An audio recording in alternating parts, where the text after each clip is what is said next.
Hello sa mga ka-Money Magnet, alamin natin ang mga dapat gawin sa pagsalubong ng bagong taon ngayong 2024. Ang mga bagay na to ay magbibigay ng swerte kung masusunod at gagawin ninyo.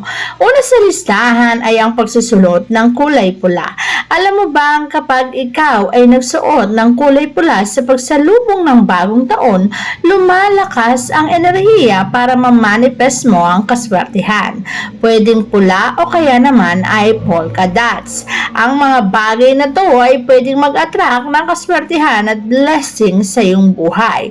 Nang sa ganun, ang pasok ng 2024 ay maging masagana, swerte at maganda. Sapagkat kapag ganito ang sinuot mo, siguradong dadaloy at mamamanifest mo ang swerte sa iyong buhay. Sa pagdaloy ng 2024, swerte rin ang dadaloy sa iyong tahanan.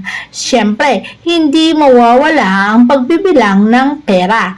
Ngunit sa pagpatak ng alas 12, kinakailangan na magbibilang ka ng pera sa tabi, sa tapat o malapit sa bintana o kaya naman ay pintuan.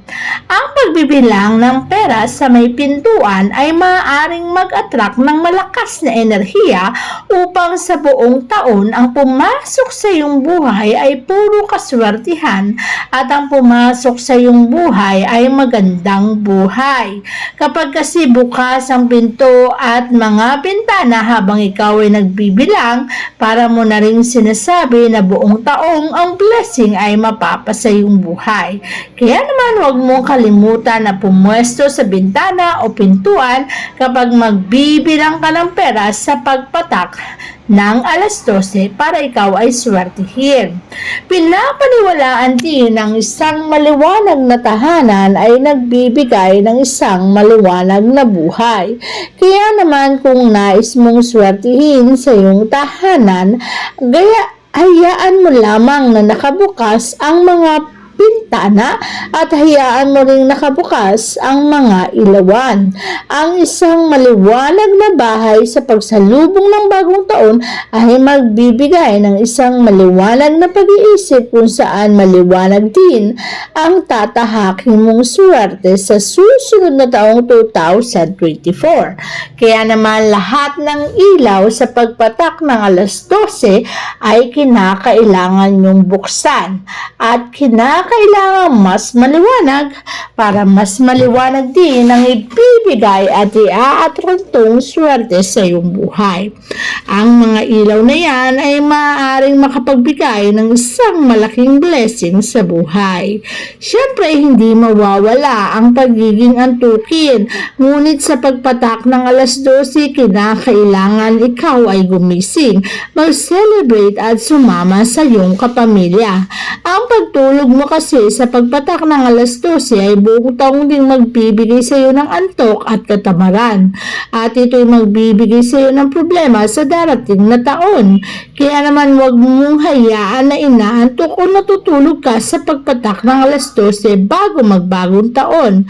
Upang sa ganon, hindi ka malasin at ang mapa sa iyo ay kaswertihan.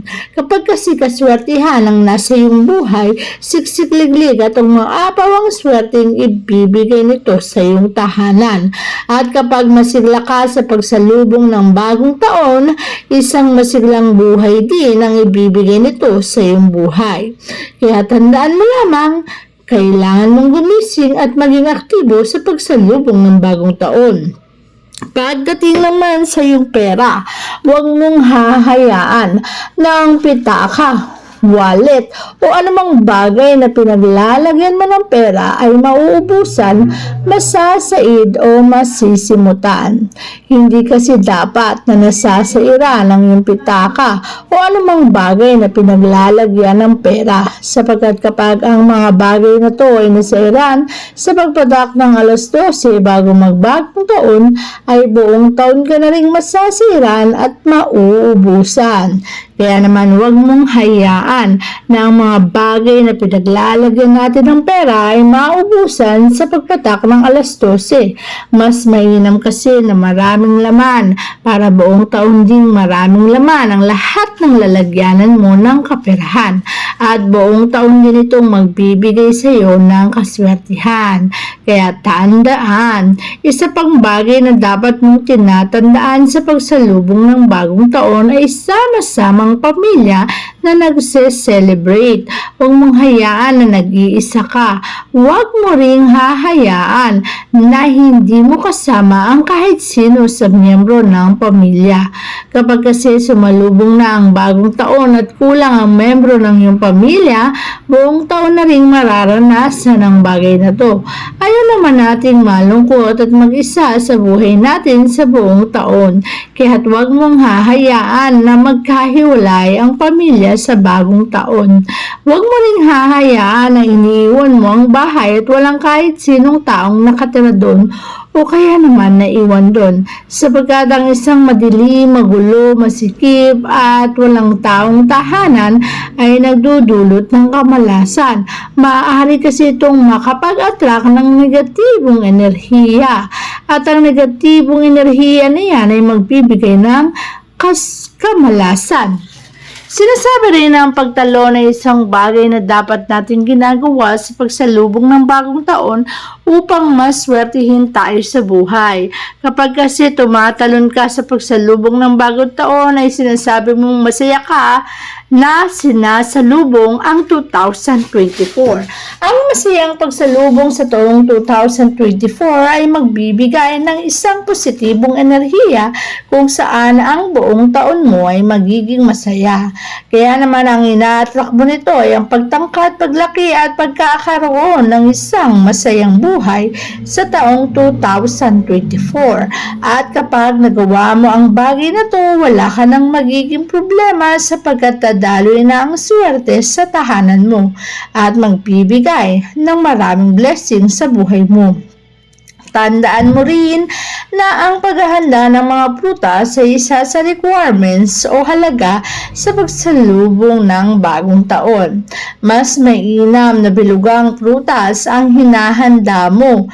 Mas mainam din na ang mga prutas na nashapag ay matatamis. Iwasan mo muna ang mga prutas na nag-aasima na maaaring makapagdulot ng kamalasan. Ang mga maasim na prutas na yan ay mga bagay na pwedeng idulot sa atin ay pagkakasakit o kamalasan. Kaya naman kung gusto mo ng kaswertihan ay pipiliin mo lamang ang mga prutas na iyong ihahain sa pagkainan. Para sa ganon, sigsigligligan ng umapaw ang swerteng ibibigay nito sa iyong buhay. Ang kaswertihan ay magpapasayo magpakailanman. Ito'y sigsigliglig at nag-uumapaw.